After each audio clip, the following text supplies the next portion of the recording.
Oi, gente, bom dia! Olá, bom dia! O caso do menino de 8 anos encontrado morto pela mãe. Laudo aponta que garoto foi espancado até a morte. A polícia pede a prisão do padrasto da criança. Trambiqueiro online. O suspeito clonava cartões e fazia compras na internet.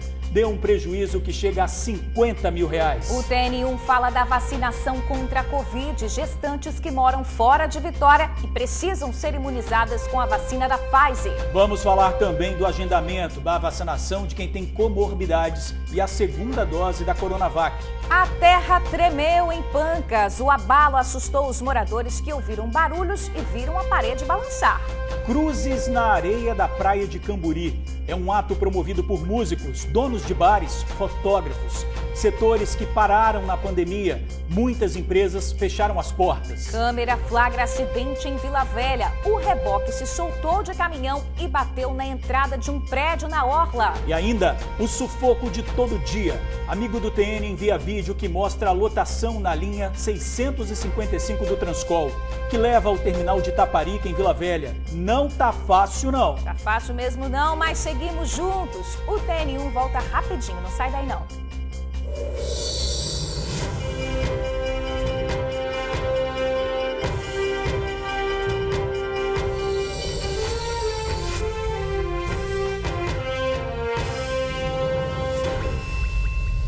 Onze 43 TN1 de volta e a gente já começa com uma história muito triste, gente. Um menino de 8 anos que foi espancado até a morte. É a conclusão do laudo da polícia que pediu a prisão do padrasto da criança. Esse caso, vocês lembram, aconteceu no mês passado no bairro Romão, em Vitória. O repórter Vitor Zucolotti está ao vivo com a delegada que participa da investigação do caso. Quanta crueldade, hein, Vitor? É com você. É isso mesmo. Bom dia, Bruna, Jorge, o pessoal que está nos acompanhando aí no TN1. Infelizmente, né, esse caso que repercutiu tanto, que aconteceu no último dia 2 de abril, lá na região do Morro do Romão, né, aqui na capital, o Paulo Antônio Marinho Batista tinha apenas 8 anos e morreu dessa forma tão brutal. Eu estou aqui com a Larissa Lacerda, que é a delegada adjunta aqui da Delegacia de Homicídios e Proteção à Pessoa, aqui de Vitória, que vai explicar para a gente direitinho a conclusão desse inquérito. Antes, delegada, da gente continuar essa conversa, a gente vai entender um pouco essa história que acabou aí envolvendo o Paulo Antônio, um garoto de 8 anos somente. Dá uma olhada. Antônio Marinho Batista, de 8 anos, foi encontrado desacordado em casa. O menino tinha ficado com o padrasto enquanto a mãe precisou dar uma saída. Quando a mulher chegou em casa, percebeu as lesões no filho, que praticamente não respirava. A criança foi levada ao hospital, mas já chegou sem vida. O que aconteceu, eu não posso falar o que aconteceu, que eu não morava com ela, mas era separado, entendeu? Mas é complicado falar agora sobre isso, porque é uma situação que eu não acompanhei, mas sempre pedi para a menina morar comigo, mas aí ela nunca quis, por enquanto, entendeu? Só queria uma coisa, que eu acho que nem ele nem eu merecia passar por isso, não. Exames feitos na vítima apontaram que a criança apresentava traumatismos em todo o corpo, principalmente na cabeça e nos pulmões. Além disso, tinha também fratura nas costelas, fígado e bexiga. A polícia não encontrou objetos que possam ter sido usados pelo criminoso. Por isso, acredita que a criança foi espancada até a morte. O principal suspeito é o padrasto de Paulo Antônio. Davi Moraes, de 23 anos, é considerado foragido. Um mandado de prisão preventiva foi expedido contra ele. No dia em que a criança morreu, a polícia recebeu informações de que o acusado tinha sido assassinado numa mata do Romão, mas nenhum corpo foi encontrado no local. Pois é, agora a gente está aqui ao lado da doutora delegada Larissa Lacerda. Eu queria que a senhora explicasse para a gente qual foi a conclusão do inquérito. É o padrasto mesmo que cometeu essa atrocidade? Esse inquérito ele foi concluído na data de ontem e as investigações demonstraram que o crime foi cometido pelo padrasto da criança. Entendi. No caso, teria sido um homicídio qualificado, é isso? Um homicídio duplamente qualificado, com emprego de tortura e com um meio que impossibilitou a defesa da vítima. No caso, quando a senhora fala de tortura, ele apanhou, ele foi agredido até a morte? Os laudos periciais, no caso, especificamente o laudo de exame cadavérico, indicou que essa criança sofreu inúmeras lesões. O exame tanto externo quanto interno demonstrou que essa criança foi agredida por diversas formas.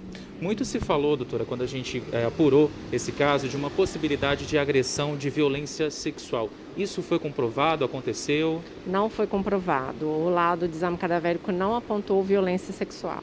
Entendi. Queria que a senhora explicasse para a gente sobre a questão da mãe. Assim, ela foi levar o filho mais novo, de 5 anos, para um hospital, para uma clínica, porque tinha quebrado o braço. E depois encontrou o filho basicamente já morto, né, o Paulo Antônio. Existe também, as pessoas falavam que essa criança de 5 anos poderia ter sido agredida por esse padrasto. Quais foram as conclusões? Essa mãe, no dia dos fatos, essa mãe saiu cedo com o filho mais novo, levou ele até o hospital, onde ele tinha uma consulta já agendada, porque ele tinha quebrado a perna, na realidade. Na perna, né? Exatamente. E não ficou comprovado no inquérito que esse fato tenha sido em decorrência de agressão do padrasto. Mas assim Nada que ela comprovou. chegou, ela já encontrou o filho desacordado. Exatamente. Quando ela chegou em casa, ela já perguntou sobre a criança e o padrasto disse que a criança estava dormindo. Ela foi diretamente para o quarto, conversar com o filho, acordar o filho, e lá ela encontrou a criança deitada, coberta por um lençol e desacordada. Quando ela retirou o lençol para tentar acordar o filho, ela viu os inúmeros hematomas que essa criança tinha. Mas é uma história muito triste, muito complicada. Muito se ventilou também sobre a situação do padrasto, por conta de ser ali na região do Morro do Romão, que traficantes poderiam ter matado ele. Essa informação chegou, inclusive, para a nossa produção aqui do TN. Doutora, eu queria que a senhora explicasse. Esse homem, ele foi morto? Essa informação chegou até a polícia? Como é que está essa situação? Nós recebemos inúmeras denúncias informando que esse homem havia sido morto por traficantes da região. Nas denúncias, houve indicação, inclusive, do local onde ele poderia ter sido enterrado. A equipe da delegacia fez incursões no local. Nós não encontramos nenhum vestígio de que esse homem pudesse ter sido enterrado lá no local indicado. Até que se prove o contrário, ele é considerado para a polícia foragido. Então, esse homem, que é o acusado do que aconteceu, ele é considerado foragido. Foragido. É isso, então. Muito obrigado, delegada, pela atenção, por ter nos atendido. Uma ótima tarde para a senhora. São essas as informações, então. Bruna Jorge, na realidade, toda a investigação foi feita, a averiguação também no local onde esse homem poderia ter sido assassinado, morto ali na região do Morro do Romão, mas o que se concluiu é que até o momento nada de informação de morte, então ele continua sendo considerado foragido. O inquérito foi concluído nesta quarta-feira e a informação aí é que ele sim é o principal suspeito, é o acusado de ter cometido esse crime bárbaro que acabou matando o Paulo Antônio, um menino de apenas 8 anos de idade, morto brutalmente, assassinado aí, espancado. Uma história muito triste, mas pelo menos a gente sabe que de fato aconteceu, né? Bruna, Jorge, eu volto com vocês aí no estúdio. Ô Victor, você está me ouvindo? Tô sim, Jorge. Por favor, pergunta para a delegada o seguinte, a gente está vendo esse caso bárbaro do menino Paulo, de 8 anos, vimos também recentemente o caso do Henri lá em São Paulo. Quais são os primeiros sinais, não é, que a família tem que ficar atenta em caso de agressão de um parente próximo? Mas a delegada Jorge está fazendo uma pergunta muito importante. Além do caso do Paulo Antônio, a gente viu o caso do menino Rian lá, né, também em São Paulo, essas situações de agressão. Quais são os primeiros sinais que nós, parentes, precisamos ficar atentos, né, com relação a algum tipo de agressão? Não só a criança, mas também alguma outra pessoa que às vezes tem medo de falar. Como é que a gente da família pode ficar atento a ajudar essa pessoa? Principalmente no caso das crianças, né, que tem mais impossibilidade de se defenderem, a gente orienta aos parentes que observe se essa criança apresenta algum sinal de violência, algum hematoma, se essa criança tem alguma repulsa por algum adulto, algum medo, se ela manifesta esse medo de estar perto de algum adulto, e nesse caso deve levantar uma suspeita e tentar conversar com essa criança, dialogar para ver se algo anormal está acontecendo. E no caso, se está vendo que tem alguma coisa acontecendo, entrar em contato com a polícia, procurar para que seja investigado, né? Imediatamente. Imediatamente. Mais uma vez, obrigado, delegada. Essas são as informações do serviço, agora também da delegada, muito importante se a gente perceber que tem alguma coisa de errado, principalmente em criança, porque criança não tem erro, aquela alegria toda, aquela euforia, você pode perceber que às vezes vai estar um pouco mais amuada, com algum tipo de marca no corpo, não só criança, mas também um idoso que precisa de mais atenção, ou até mesmo alguma pessoa da sua família, uma prima, um tio, enfim, a gente tem que ficar atento aos nossos para que histórias como não se repita.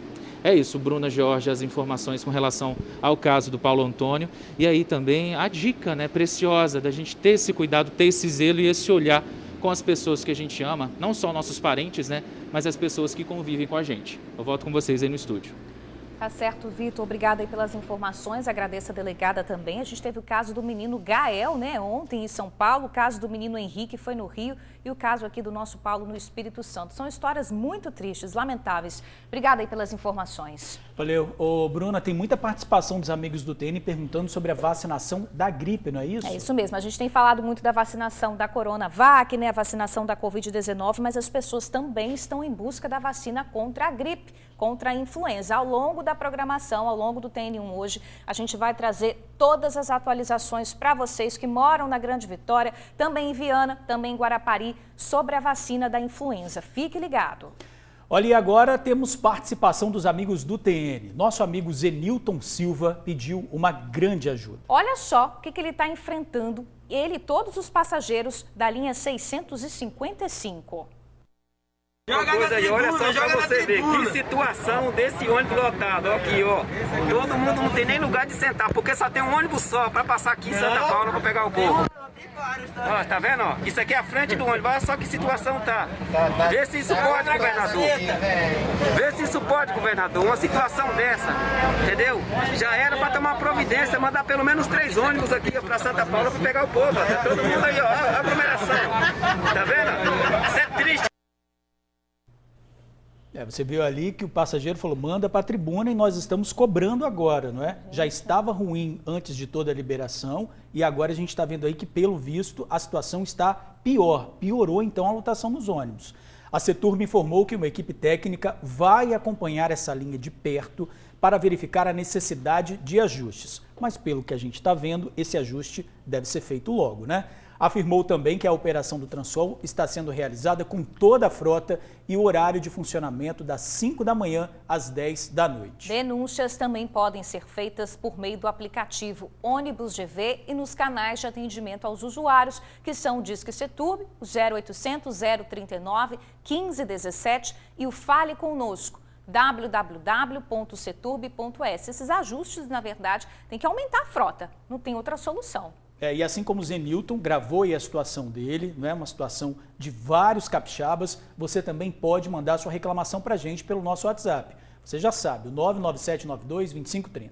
Agora o TN fala do caso do policial militar acusado de abusar sexualmente da filha quando ela tinha 13 anos. Uma adolescente também teria sido vítima desse mesmo policial.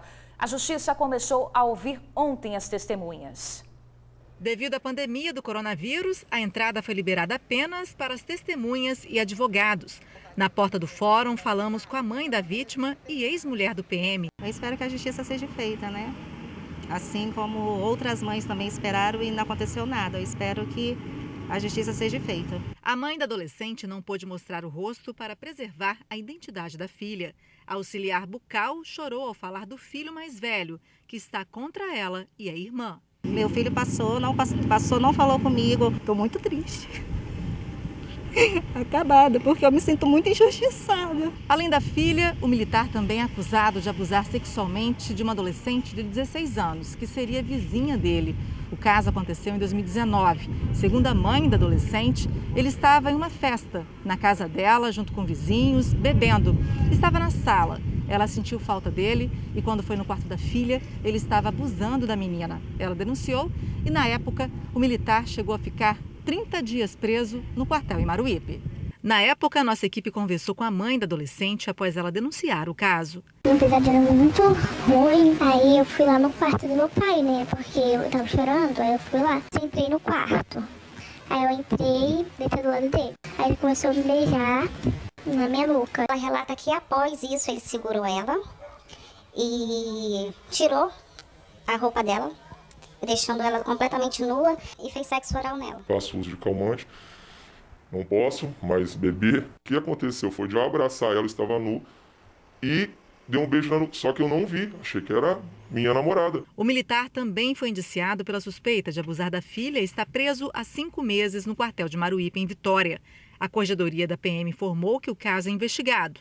A namorada do militar, que estava na residência dele junto com a enteada, também foi indiciada. Ontem, a ex-esposa do policial e a filha, vítima no caso, foram ouvidas. Novas audiências serão marcadas para outras testemunhas também serem ouvidas. E vamos falar agora de um trambiqueiro. Sim, gente que vive de dar golpe em pessoas honestas. A polícia prendeu um suspeito de clonar cartões para fazer compras pela internet. Vê se pode. Felipe, prejuízo grande, né? Seja bem-vindo. Oi, George! Tudo bem com você, George, Bruna? Bom dia, boa tarde para vocês. Boa tarde a todos que nos acompanham pelo TN1. Trambiqueiro, George. Na verdade, ele não é trambiqueiro não, George. Ele disse para a polícia que ele é engenheiro. Seria então um engenheiro do crime? Engenheiro de produção de crime? Eu não sei, quem vai falar isso melhor para a gente é o Dr. Breno, um delegado da Delegacia de Crimes Eletrônicos, que agora está online, certo? Estava offline porque estava de férias e agora está online.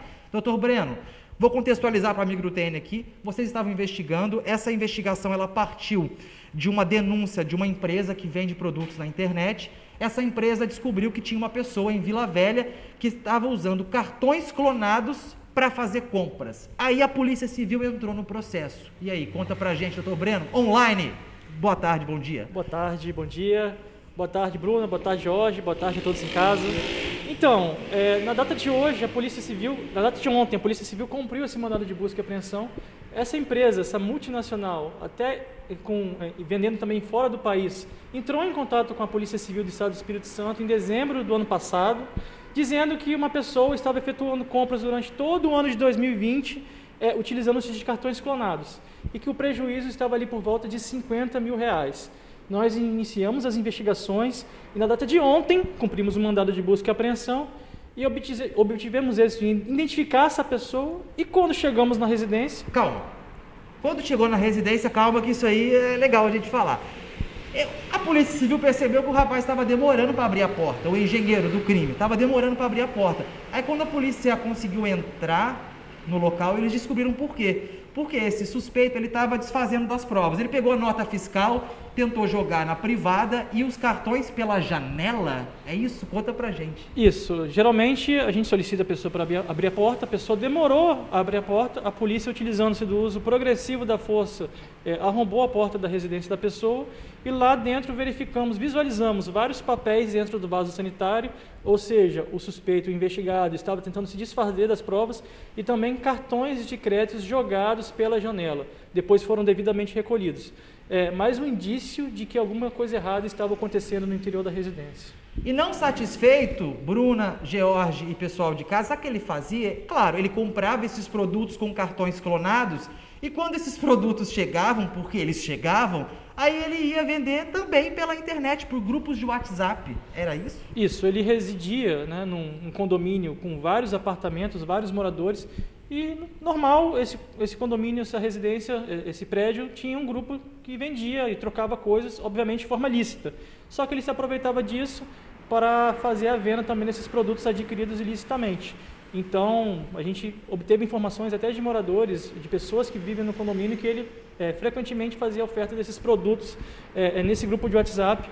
Possivelmente também os produtos ali não tinham a origem lícita. A gente localizou no interior da residência, além de várias máquinas de cartões de crédito, vários chips telefônicos também, vários aparelhos celulares que a polícia agora vai procurar saber se eles foram furtados ou roubados, um simulacro de arma de fogo. Então, a gente vai agora verificar tudo isso. Ele não tinha nota fiscais de alguns aparelhos eletrônicos localizados no interior da residência. A gente apreendeu uma televisão grande, sem nota fiscal, apreendemos alguns produtos eletrônicos de valor também, e ele não conseguiu comprovar naquele momento a obtenção lícita, porque eles foram obtidos de forma ilícita. E quando não consegue comprovar, né, George e Bruna, a gente cai naquela questão que as pessoas hoje em dia têm uma certa dificuldade para assumir responsabilidades. De acordo com o delegado Breno, ele passou a bola, ele terceirizou o problema. Isso não é meu, é de quem? De quem que ele falou que era? Ele falou que a culpa seria de um cunhado dele, no entanto, esse cunhado dele está preso desde de março do ano passado, salvo engano, sendo que a comercialização desses produtos vem ocorrendo no segundo semestre também de 2020 e também agora no começo desse ano de 2021. Então não tem sentido ele colocar a culpa no cunhado. É muito importante falar aqui também sobre os consumidores em casa, em relação à questão da clonagem do cartão, tomarem cuidado e sempre observarem as suas faturas, os valores que são lançados nas suas faturas.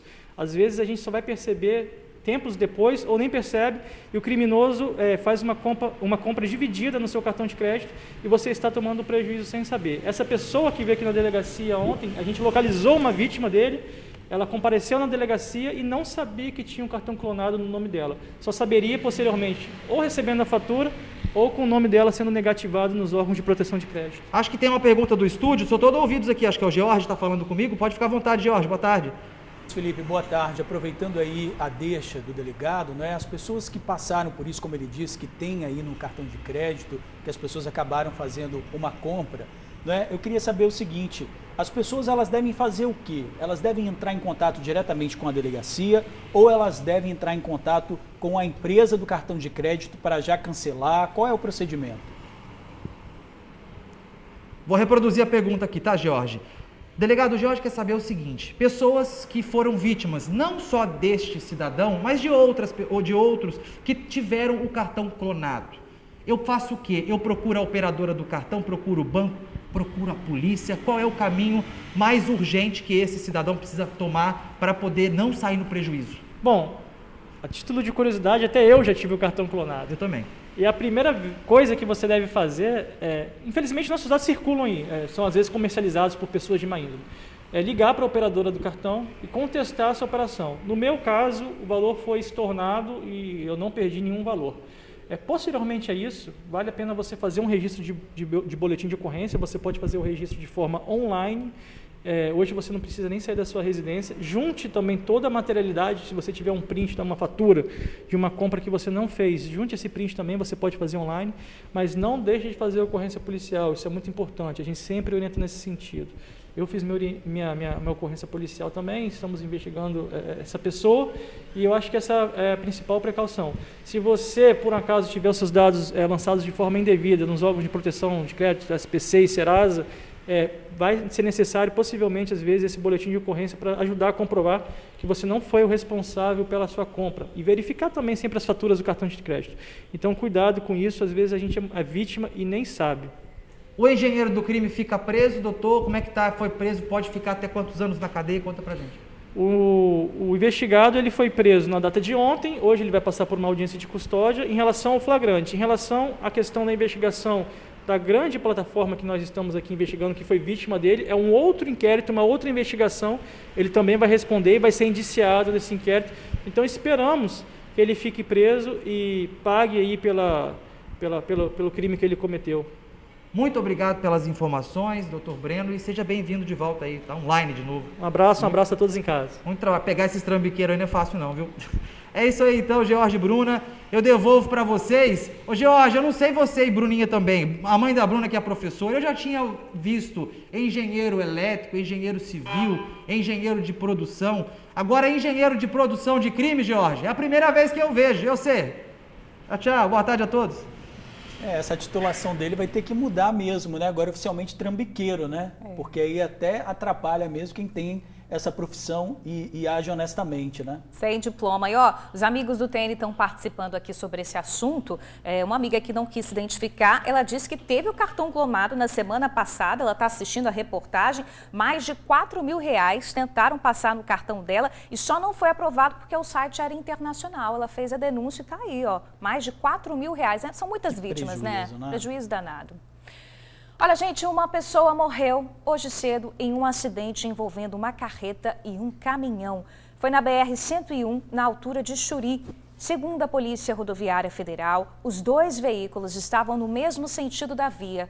O motorista de um dos veículos não resistiu ao impacto da batida e morreu no local do acidente. Ele não teve a identidade revelada. O trânsito está interrompido em uma das faixas no sentido Vila Velha para a retirada dos veículos. A polícia já está com o laudo do carro que explodiu e matou um empresário em Vitória. Foi em outubro do ano passado. A perícia, que deve apontar o motivo da explosão do carro do empresário Ricardo Portugal Moura Guedes, de 38 anos, foi concluída pela Polícia Civil. O laudo ficou pronto após quase 7 meses do incidente. O veículo, conduzido pelo empresário, um Jeep Compass branco, explodiu quando ele trafegava pela Avenida Adalberto Simão Nader, próximo ao novo aeroporto de Vitória. Foi no dia 30 de outubro do ano passado, uma cena de desespero flagrada por câmeras de vídeo monitoramento. Populares ainda tentaram combater as chamas, mas infelizmente não conseguiram retirar a vítima, que morreu carbonizada. Aí nessa hora eu saí correndo, quando eu cheguei na porta do carro, eu consegui abrir a porta do carro, o rapaz estava vivo ainda, batendo os braços assim, tentando apagar o fogo dele. Me pediu socorro, me ajuda, me tira daqui de dentro, pelo amor de Deus. A polícia afirma que, por enquanto, informações sobre a perícia e o andamento da investigação não serão divulgadas, já que o inquérito policial ainda está em andamento e tem caráter sigiloso. Até o momento, ninguém foi indiciado.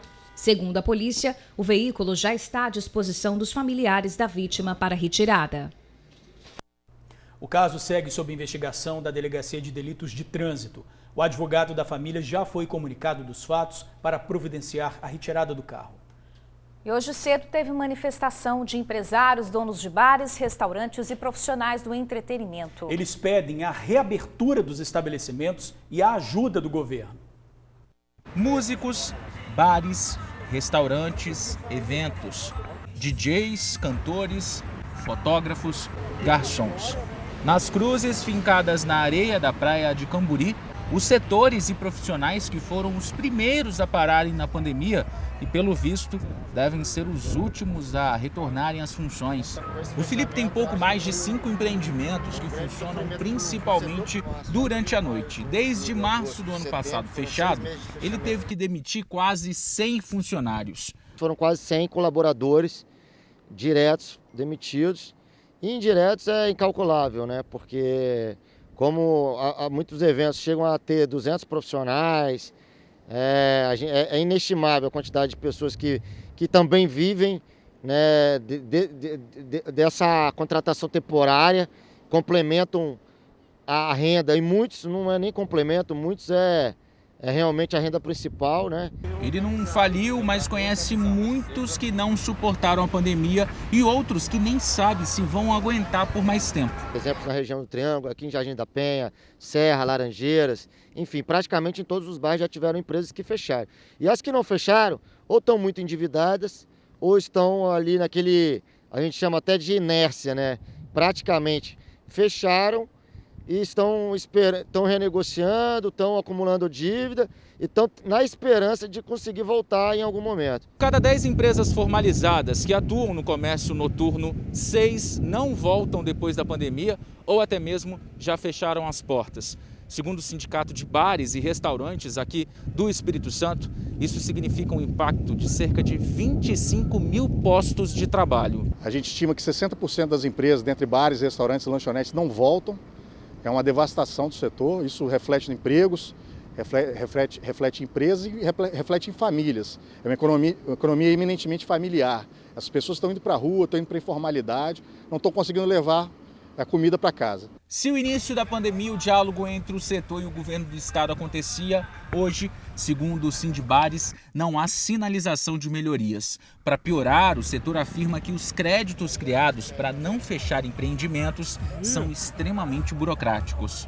Não é um crédito facilitado, é um crédito que exige garantias reais, é um crédito que exige muitas vezes imóveis, é um crédito que a pessoa não pode ter nenhum débito de imposto estadual. Então são várias exigências que o setor hoje não tem condições de atender. O que a gente quer é voltar a trabalhar. Entendemos que qualquer restrição de horário nesse momento somente leva mais público naquele horário concentrado e não divide, como é o objetivo, né, das autoridades. Então a gente entende que nesse momento não tem mais por que ter restrição de horário. A gente quer trabalhar dentro dos protocolos e servir a população capixaba.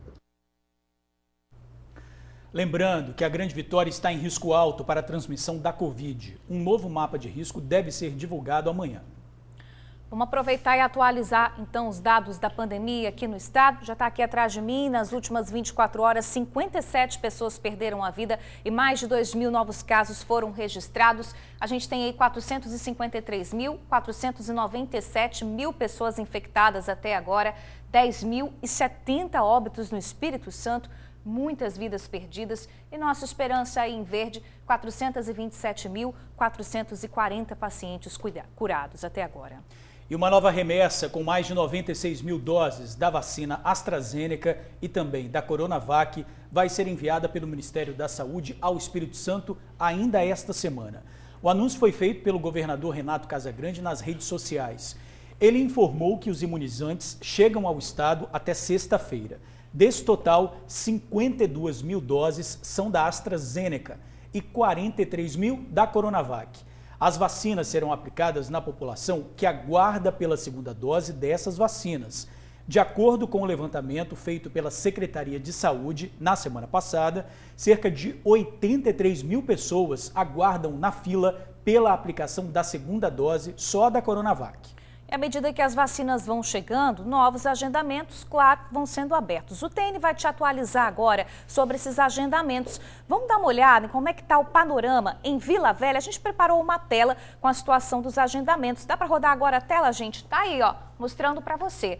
Tem agendamento em Vila Velha hoje, às 17 horas, 5 horas da tarde. Para quem? Tá aí.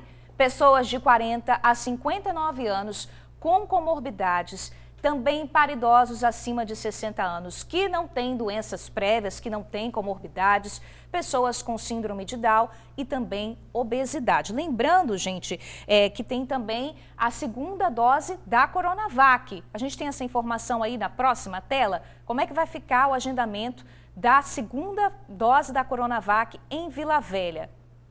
Agora já é em Vitória, Já é em Vitória, mas eu tenho essa informação aqui. Antes de ler Vitória, a gente avisa.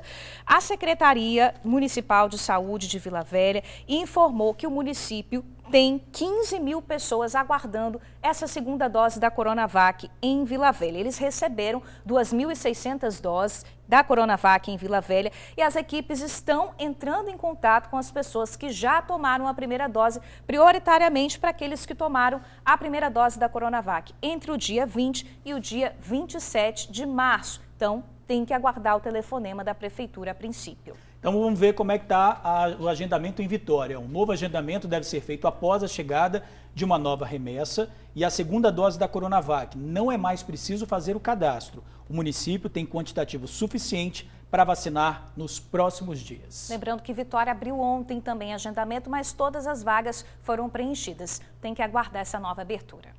A procura por trabalho tem sido um desafio para mais de 260.000 pessoas no estado.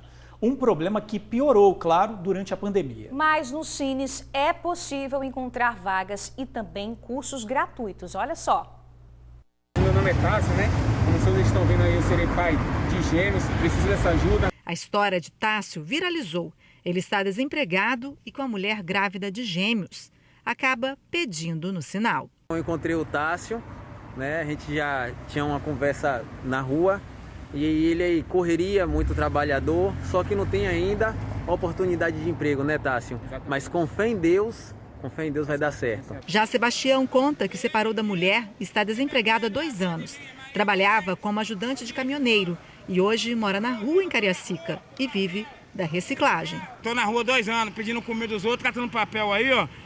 E a profissão que eu tenho é pegar peso. Não sou mendigo, virei morador de rua, mas um dia... Se Deus quiser, eu vou virar minha profissão de novo, como caminhoneiro, como de carga e descarga. No Espírito Santo, os casos de pessoas nesta situação têm aumentado com a pandemia. Segundo o IBGE, em 2020, 52.000 pessoas desistiram de procurar emprego aqui no Espírito Santo.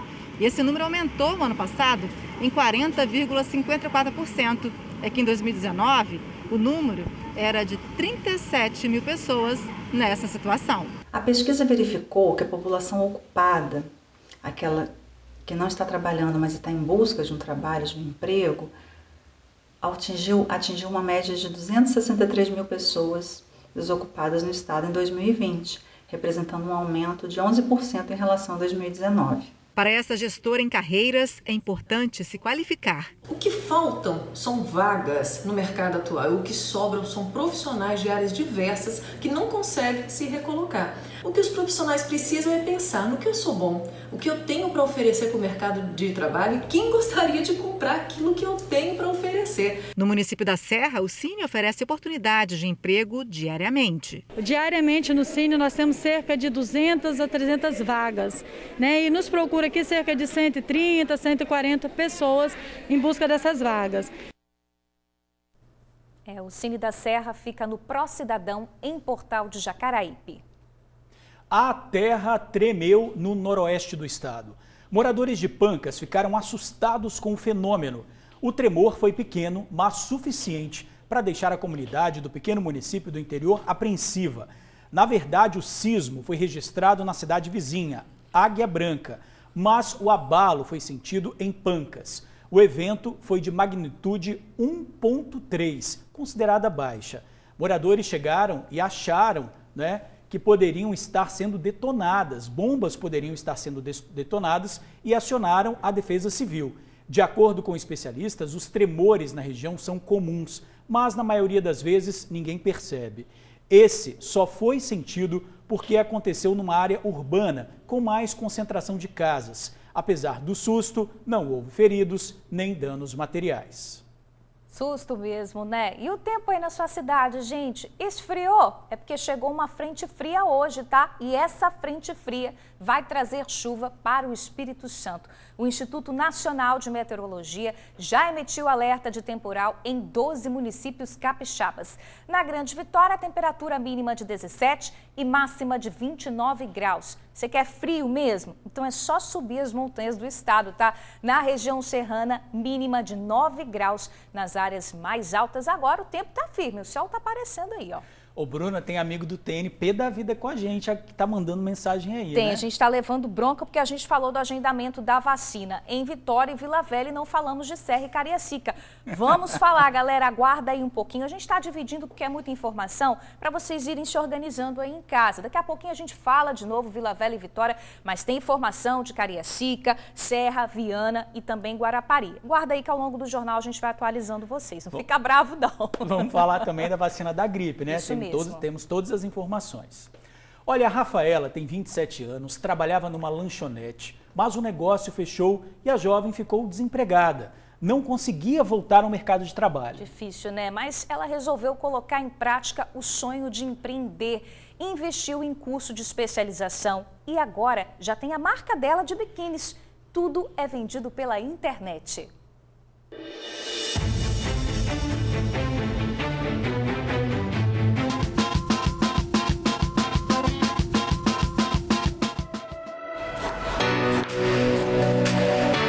O corte é com calma, delicadeza e precisão.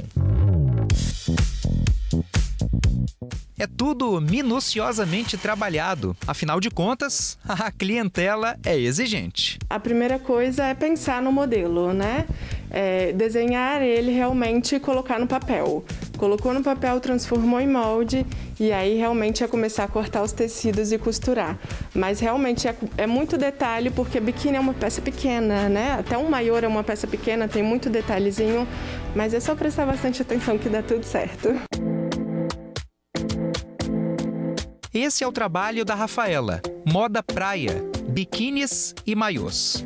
E pensar que a Rafaela há pouco mais de um ano trabalhava em lanchonete e era bem puxado. Antes eu trabalhava em uma lanchonete à noite, então eu trabalhava normalmente das 5 da tarde até as 3 da manhã.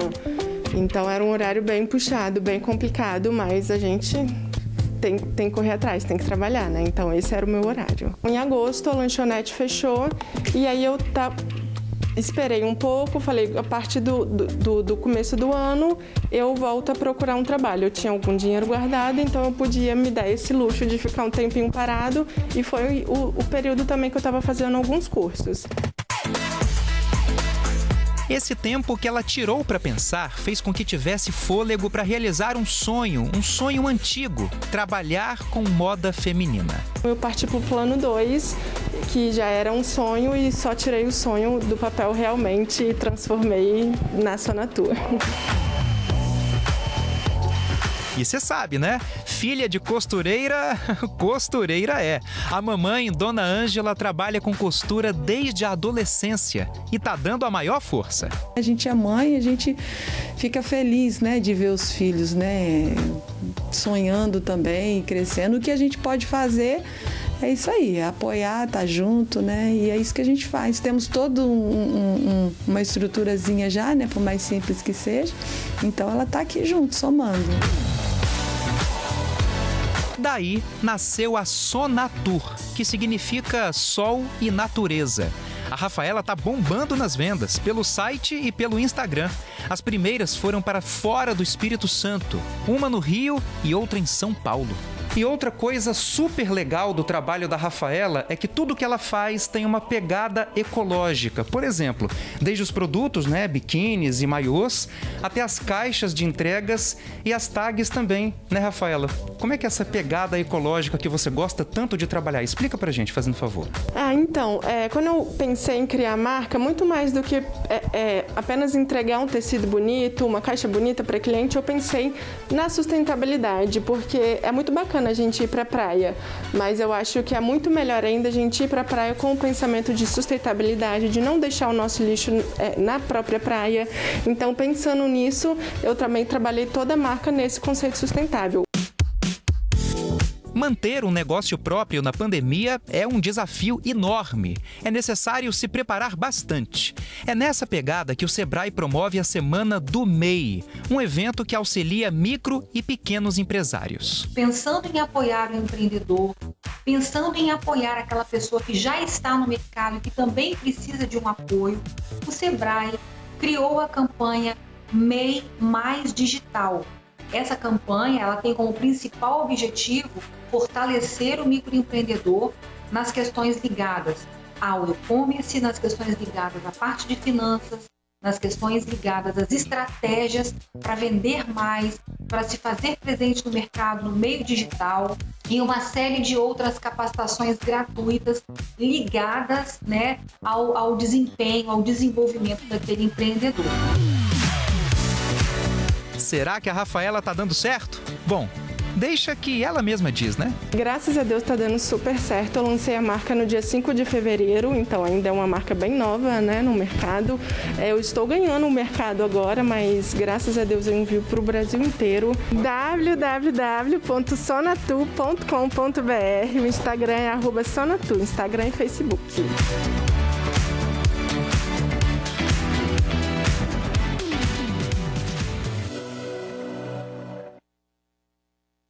Parabéns aí, servem de inspiração para muita gente. O Instagram delas, para conhecer o trabalho, é o Sonatur, @Sonatur, com 2 N's e também 2 U's. Para saber mais sobre a Semana do MEI, acesse sebrae.com.br. Trilha sonora de Dua Lipa, né? Adorei. Caprichou. E você também empreendeu, quer aparecer aqui no TN, conhece alguém que está precisando de uma força?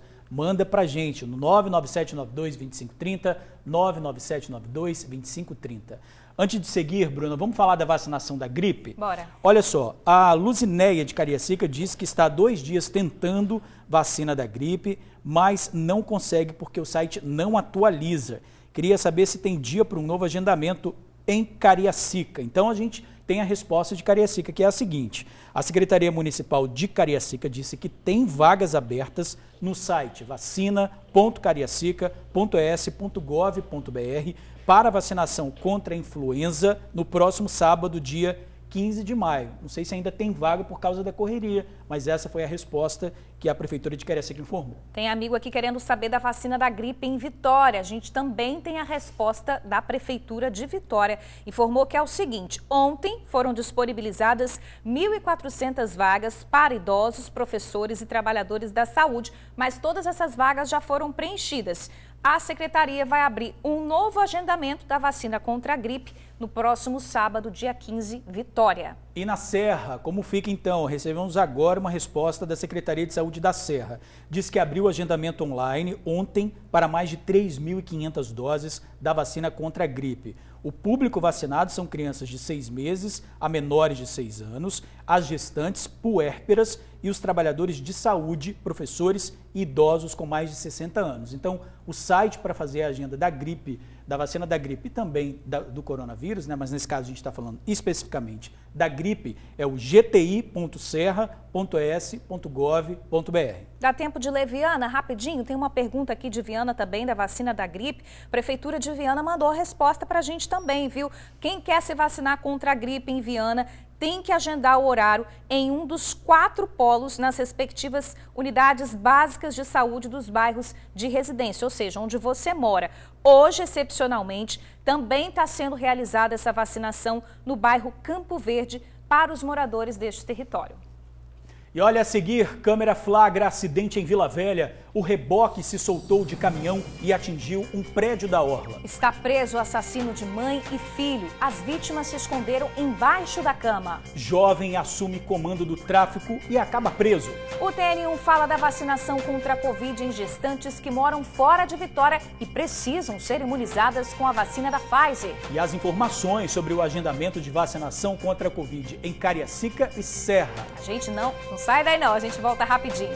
TN1 volta mostrando um flagrante de um acidente na orla de Vila Velha. A cena foi registrada por uma câmera da região que mostra o momento exato em que um caminhão passa na avenida. O reboque se solta, olha aí, e bate na entrada de um condomínio. Isso aconteceu na Avenida Antônio Gil Veloso, na orla da Praia da Costa. O impacto foi tão forte que estilhaçou todo o vidro da recepção. Esse acidente ocorreu bem cedinho, por volta das 6 da manhã e, felizmente, na hora da batida, ninguém passava na calçada. Que susto, hein? E está na cadeia o suspeito de matar mãe e filho embaixo da cama em Anchieta. Lincoln Andrade foi preso durante a operação da Polícia Militar. Ele estava numa rua e, quando viu os PMs, tentou se esconder dentro de casa. Lincoln é apontado como autor do assassinato de mãe e filho no dia 20 de abril, no sul do estado. O alvo do criminoso era o adolescente Matheus Oliveira, de 13 anos. O garoto estava jurado de morte por cometer furtos na região. A mãe, Simone Oliveira, tentou defender o filho e os dois se esconderam embaixo da cama, mas acabaram mortos lá mesmo. A polícia continua investigando o caso para saber se mais bandidos participaram do crime. Lincoln já está no presídio. A Polícia Militar apreendeu drogas e munições em Vila Velha e prendeu o suspeito de distribuir maconha no bairro Barra Mares, também em Vila Velha. O jovem teria assumido o tráfico na região depois que o comparsa dele foi preso no mesmo local na semana passada. Esse aí entrando na delegacia é Alisson de Oliveira, de 21 anos de idade. Estava dormindo quando foi preso pela polícia. Era por volta de 3 horas da tarde de ontem. Com ele foi apreendido 11 quilos de maconha, além de 258 buchas já prontas para venda. O cachorro da PM também encontrou crack e cocaína. Alisson estava em uma casa abandonada em Barra Mares, Vila Velha. No local, a Força Tática também apreendeu uma grande quantidade de munição, carregadores e dinheiro. Mudaram o local de depósito e logística deles. Nós conseguimos identificar o local através das denúncias e identificamos o local. De acordo com a polícia, Alisson é apontado como distribuidor de drogas numa região conhecida como Lajeão. O Alisson é mais um de uma família decente, sem passagem, tá? Sem passagem, que foi recrutado pelo tráfico. É o distribuidor, distribuindo e recolhendo dinheiro. Na semana passada, os militares da Força Tática prenderam Diego do Nascimento Moreira. Ele estava numa casa em construção. Com ele, a polícia encontrou uma pistola calibre 380 e drogas. Diego também foi apontado pela polícia como responsável pela distribuição da maconha em Barra Mares. Segundo a polícia, depois que Diego foi preso, Alisson assumiu o lugar dele. O que chama a atenção dos policiais é o perfil desses distribuidores. Os dois não eram conhecidos dos militares e não tinham passagens pela polícia. A ideia é essa, porque nós não conhecemos, não tem passagem, transita no meio da cidade ou do bairro tranquilamente, certo? A técnica é essa aí. O suspeito e todo o material apreendido foram conduzidos à Delegacia Regional de Vila Velha. O suspeito preso foi autuado em flagrante por tráfico de drogas e porte ilegal de munição. Ele foi encaminhado ao centro de triagem de Viana.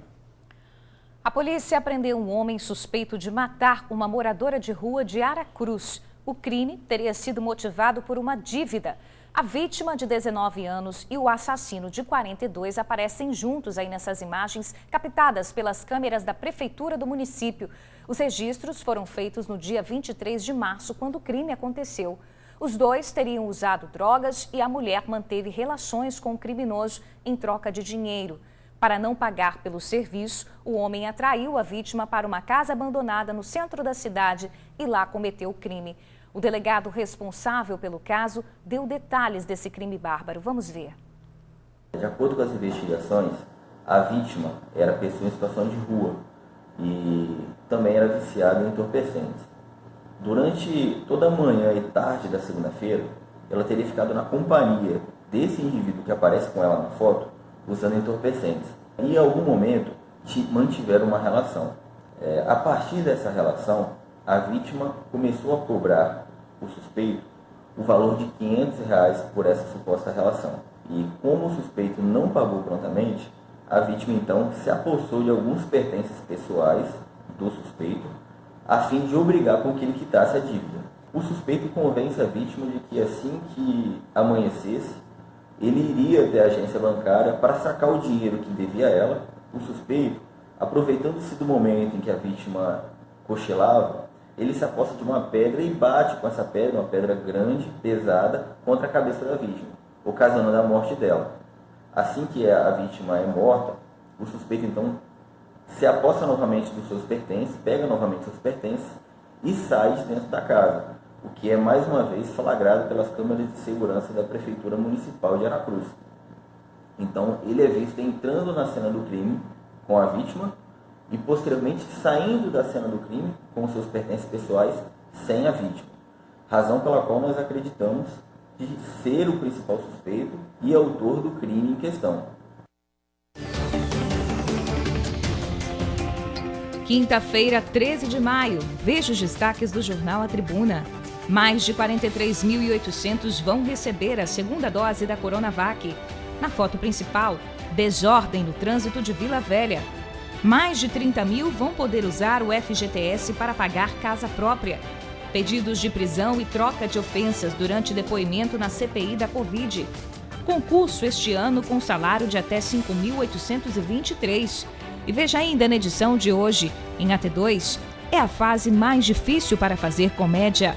Polo 2022 a partir de 66.120. E Flu vence de virada e fica mais perto da classificação.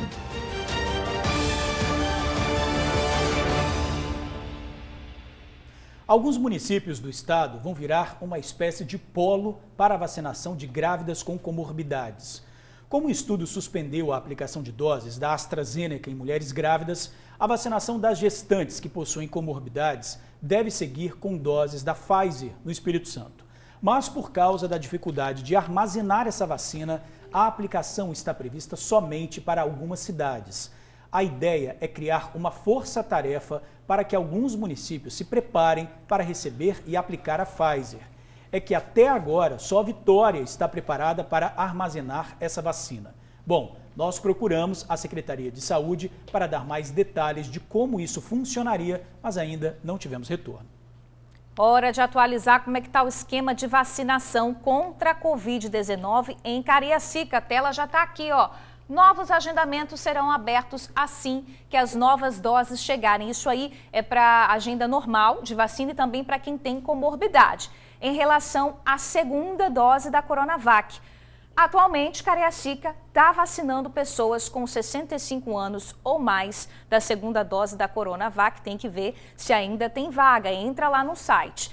Vai acontecer um mutirão, gente, no sábado, com 3.000 doses de vacina contra a Covid-19. No próximo sábado, aí está aparecendo no último, mas na verdade é no próximo sábado. Só que todas essas vagas já foram preenchidas. Os moradores de Cariacica, então, têm que aguardar. Vamos ver então como é que vai ser na Serra, como é que está a situação da vacinação na Serra. Agendamento aberto ontem para pessoas com comorbidades de 40 a 59 anos, idosos mais de 60 anos e que devem tomar a primeira dose. E a segunda dose da Coronavac. As unidades de saúde estão realizando a busca ativa de pessoas com um intervalo maior da primeira dose. E aqui a gente tem uma pergunta exatamente sobre a questão de levar laudo, né, ou não. Um amigo do TN pergunta: tenho problemas respiratórios crônicos, asma. Tenho um laudo, quero saber se já posso fazer o agendamento. Tenho 41 anos. Pela idade, sim, pode fazer o agendamento, mas é bom informar para quem tem asma, deve estar escrito no laudo grave. Se não estiver escrito grave, não consegue se vacinar. Isso é verdade. Tem uma outra pergunta aqui, a gente está dando panorama também em relação à vacina da gripe. A amiga do TN, ela está informando o seguinte: tomei a vacina da gripe no dia 1º de maio e conseguiu agendar a vacina da Covid para hoje. Será que eu já posso tomar da Covid para hoje? Pode não, tá? Esse é um alerta importante. Tem que ter um intervalo de no mínimo 14 dias. Você que tomou a vacina da gripe tem que esperar 14 dias para tomar a sua vacina da Covid-19. Você agendou, mas está dando 12 dias, né, hoje. Ela tomou da gripe no dia 1º de maio, não pode ainda não, tá, minha amiga? Tem que aguardar. Vamos aproveitar que a gente está falando de vacina, mas agora vamos falar da vacina da gripe, que a gente não falou sobre a vacinação em Vila Velha. Verdade. Então agora a vacina da gripe em Vila Velha. Quinta-feira, hoje, inicia a imunização de professores. Local definido no momento do agendamento. Então, o agendamento deve ser feito no site da Prefeitura de Vila Velha. É só digitar o site lá da Prefeitura de Vila Velha e fazer esse agendamento. Inicie, então, com a imunização de professores em Vila Velha. A Eliane mandou aqui, ó, vocês esqueceram de falar da vacina da gripe em Vila Velha. A gente quer notícias também, tá certo, Eliane? Jorge atualizou vocês agora. Agora, uma amiga do TN que está pedindo ajuda para conseguir remédios e exames que o filho precisa. O Wesley tem 12 anos e é portador de uma doença inflamatória crônica que endurece a pele. O braço do adolescente está atrofiando. Ele precisa urgente dessa medicação. Vamos ver. O nome dessa doença é esclerodermia linear morféia. E eu desde já venho agradecer a todos que vêm me ajudando, né, a conseguir o melhor para o meu filho. Ele já fez cirurgias também, para tentar consertar, para tentar mexer aqui, mas também não teve sucesso porque a doença ela tende a regredir e a repuxar mais ainda o nervo dele. Que a medicação ela está custando R$1.000, de R$1.000 para cima, e também é difícil de achar ela nas farmácias. E eu também estou aqui para me pedir não só valores, eu estou aqui para me pedir assistência médica que conhece essa doença do Wesley, para estar levando meu filho a um tratamento melhor. Eu já tive conhecimento de que ele pode sim fazer um transplante de medula óssea que leva ele a tratar mesmo a doença, né, a parar essa doença. Tenho aqui esse jornal, foi quando o Wesley fez o tratamento errado com o médico lá, e a tribuna teve aqui também, para me dar essa assistência. Foi daí para cá que eu comecei a fazer o tratamento certo com ele, né? Olha, a gente tem a resposta, viu? A gerência de assistência farmacêutica diz que não há nenhum processo para a retirada de medicamentos em nome do Wesley. Olha, Rutileia, a orientação é que você vá até a farmácia cidadã estadual de referência no seu município e abra o pedido levando a documentação necessária. Então, eles já estão a par da situação e, com certeza, esse processo vai ser mais agilizado. Isso aí. Já já, o TN traz agendamento de vacina contra a Covid em Viana e Guarapari. E o pedido de uma mãe. O bebê nasceu com um problema e precisa de um procedimento no coração. E a demora pode comprometer a saúde do pequeno. A gente já volta. Uma notícia muito triste. Morreu o pai da professora assassinada pelo marido em Jardim da Penha, Vitória. A professora Kátia Matos foi morta a tiros na frente da filha de 11 anos. O assassino é o cabo da PM, Márcio Borges Ferreira, com quem ela era casada desde 2006. Após o crime, no dia 11 de abril, o pai da vítima ficou muito abalado, passou mal e foi internado. Seu Valdir Cunha da Silva tinha 78 anos e morreu hoje de madrugada. Era ele quem cuidava da esposa, que sofre de Parkinson e Alzheimer. O assassino da filha dele está preso no quartel do Comando Geral em Maruípe. Muito triste, né? Vamos seguir aqui vendo como é que está o esquema de vacinação para a Covid-19 em Viana. Tá aí, ó, o agendamento fase 1 de quem tem comorbidades. Essas pessoas serão vacinadas hoje no município, em Viana. 1.288 doses foram disponibilizadas. E para a segunda dose da Coronavac em Viana, é o seguinte, o município recebeu 300 doses do Butantan, que é a Coronavac, e 1.590 de AstraZeneca.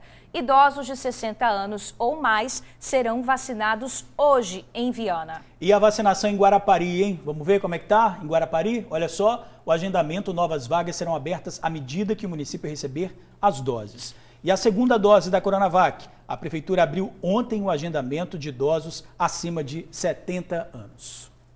Ô, gente, uma amiga do TN está com um filho internado precisando de um procedimento médico. Desde que ele nasceu, o pequeno já passou por uma cirurgia no coração e agora precisa fazer um cateterismo, mas a mãe reclama da demora. Vamos ver. E ele fez recentemente uma cirurgia do coração. E ele está agora precisando, com urgência, fazer o cateterismo. E o hospital está dizendo que não tem ambulância para estar levando ele até o Santa Rita, onde que faz o cateterismo. E durante esses meses, desses dias que ele está internado, esses meses que já tem um mês que ele está internado, ele pegou uma infecção no sangue. E a gente precisa de fazer isso com urgência para ele voltar a se alimentar, para ver esse resíduo que está no estômago dele, o que está causando. Desde quando ele nasceu, ele está internado e o hospital fica, tipo assim, nessa negócio de estar correndo atrás, mas quando a gente corre atrás da assistente social para estar vendo isso, ela fala que é para esperar. E a gente está aguardando e nada está saindo. Que triste, né, gente? Nós temos respostas, viu? A direção do Hospital Estadual Infantil e Maternidade, o IMABA, diz que a criança está recebendo toda a assistência necessária e vem sendo acompanhada diariamente pela equipe de cardiologia da unidade. A direção esclarece que o agendamento para a realização do cateterismo foi feito para esta semana, após liberação médica para o procedimento, porque a criança passava por tratamento de infecção fúngica. Ressalta ainda que o hospital possui ambulância com oxigênio 24 horas por dia à disposição de todos os pacientes. Olha, antes de encerrar o jornal, tem muitas mensagens aqui. A gente falou de emprego. O João Batista mandou uma mensagem para a gente falando que ele é vigilante, porteiro, já trabalhou também como frentista. Ele está desempregado há 4 anos. Vou divulgar seu telefone então, viu, meu amigo? 9969 20 035. 996920035. Assim fica mais fácil. Quem quiser entrar em contato aí com o João, ele está desempregado. E nós mostramos no início do jornal lotação no Transcol, que piorou agora, né? Já com as flexibilizações aí das regras. Um amigo do TN disse o seguinte: a linha 523 e 504, que saem do terminal de Jacaraípe, também estão sempre superlotadas. Então fica aqui, né, para a Setorb verificar essa situação. Você também que tem problema aí no transporte, né, do Transcol na Grande Vitória, manda um vídeo pra gente que a gente vai fazer a cobrança. Tá certo, a gente vai ficando por aqui. Beijo enorme, obrigada aí pelas participações. Continue mandando mensagem pra gente que a gente tenta ajudar vocês aí na medida do possível. Até amanhã, beijo. Isso aí sempre, obrigado pela companhia, gente. A gente espera amanhã.